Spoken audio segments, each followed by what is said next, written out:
For those of you who have done materials testing already, thank you so much for keeping up with us. You are going to be moving forward today and working on actually starting to paint your large drawing, okay, your machine drawing on the big square paper. If you are working in your sketchbook, hopefully you are able to measure out a square in there, draw this on there, and Sharpie it, right? Well, not this, but your machine. If you're working on the big paper, even better. Thank you for that. To start working on the big paper, you need to make some choices. You need to actually look at this page and figure out what worked well and what didn't.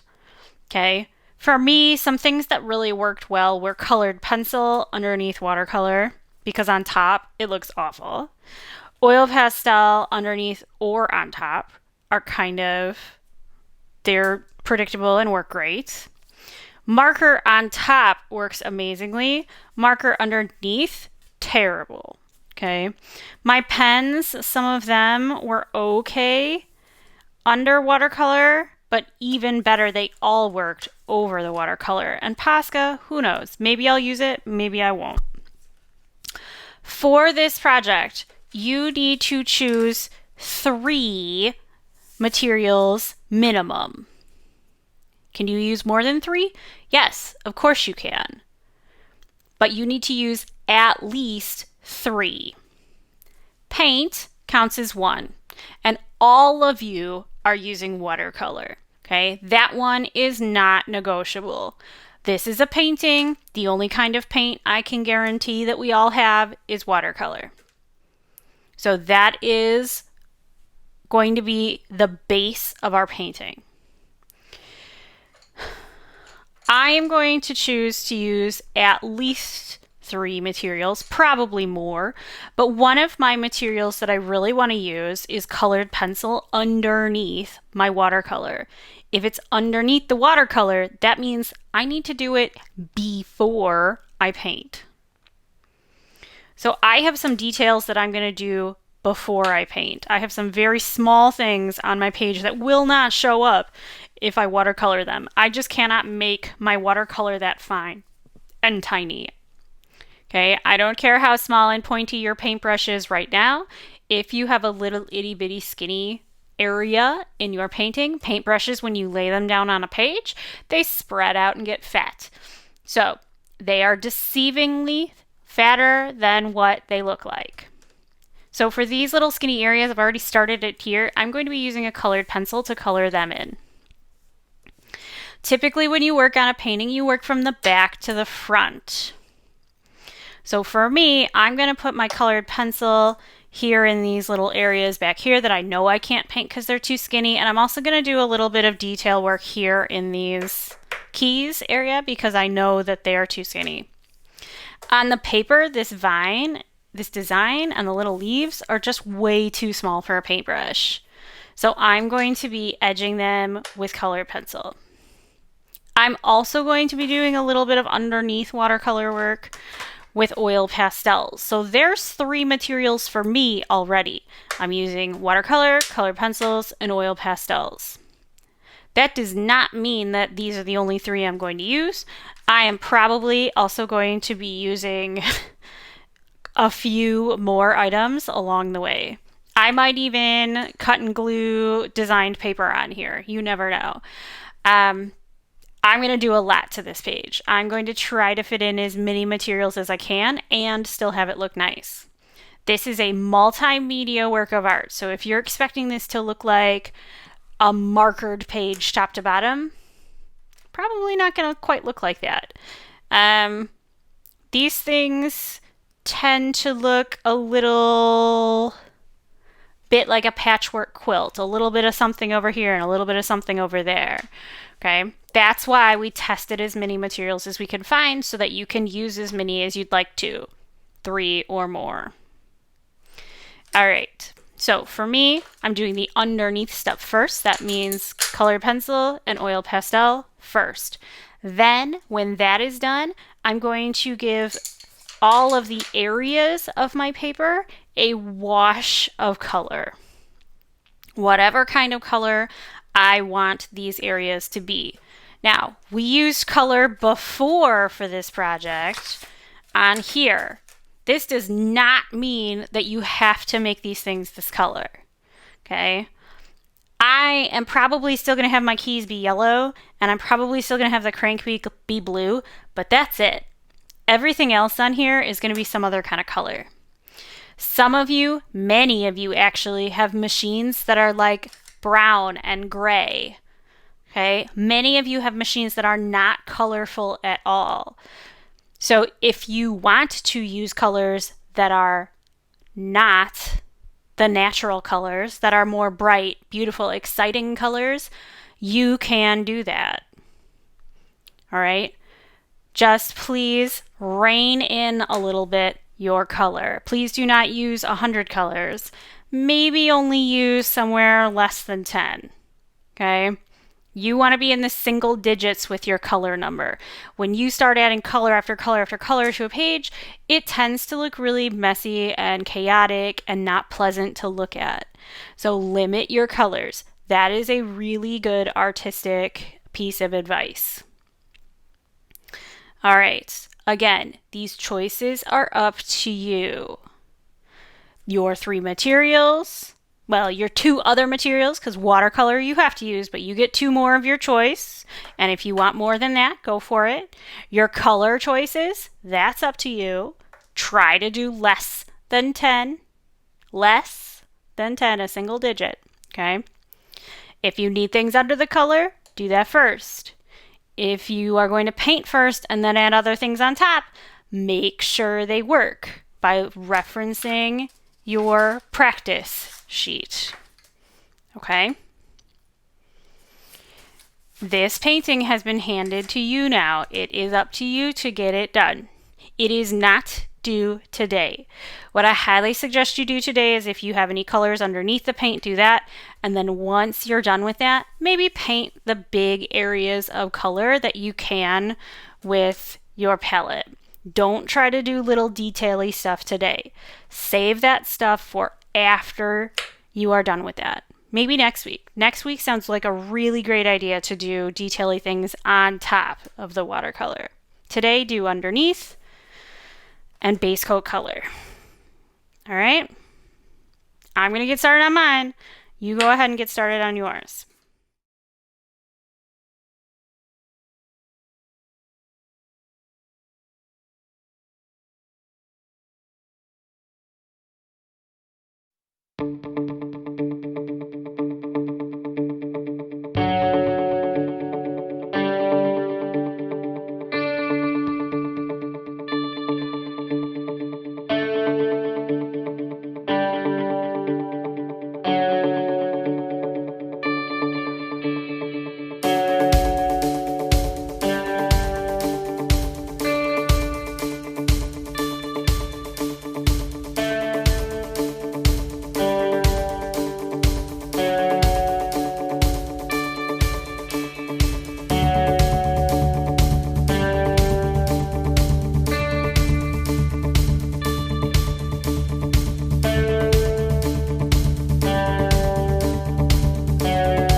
Okay, it looks like my detail work is done.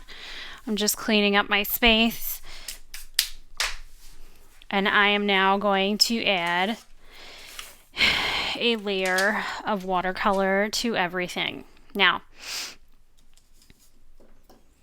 some of these things are going to be very easy to watercolor and some of them are going to be hard. I have two paintbrushes. I have sort of, let me see if I can get them dry here. I have a wider one, which is more like a mop, and I've got a very skinny one. The places where I'm going to do just a wash of color, they get the big wide brush, and the places where I need to be more delicate, like around these keys, are going to use a little skinny brush.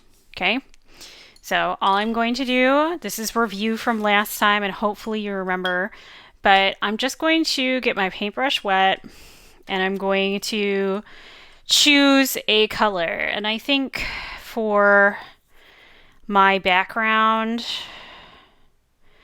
I'm going to actually end up using blue. So I'm just going to come in here and get a lot of water on my blue paint.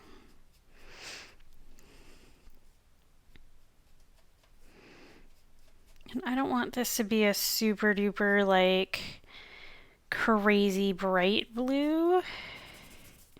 So I'm actually going to mix a little bit into here of another color to try and make another shade.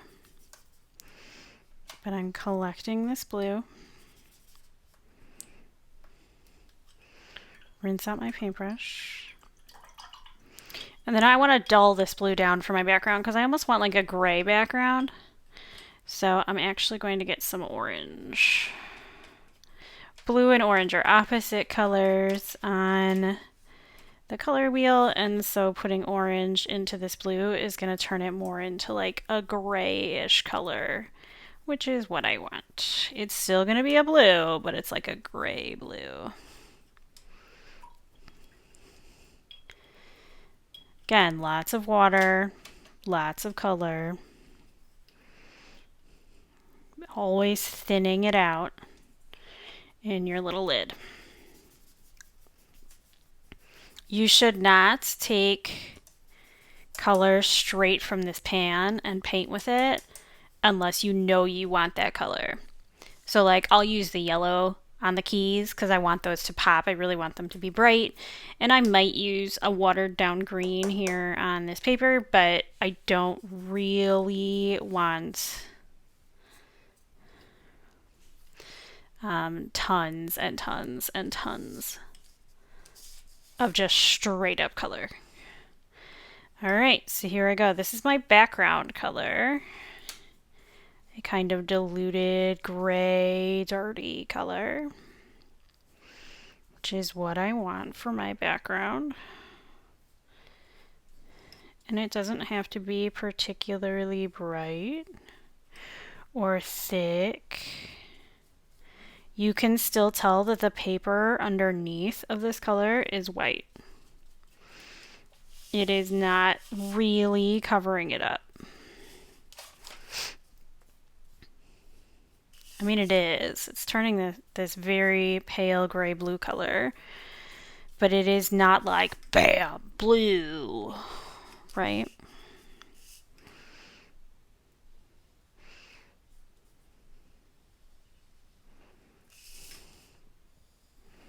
Because again, watercolor is just our base.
All right, I feel like that took me a really long time. If you are not able to put a base coat on everything in one sitting, don't worry about it.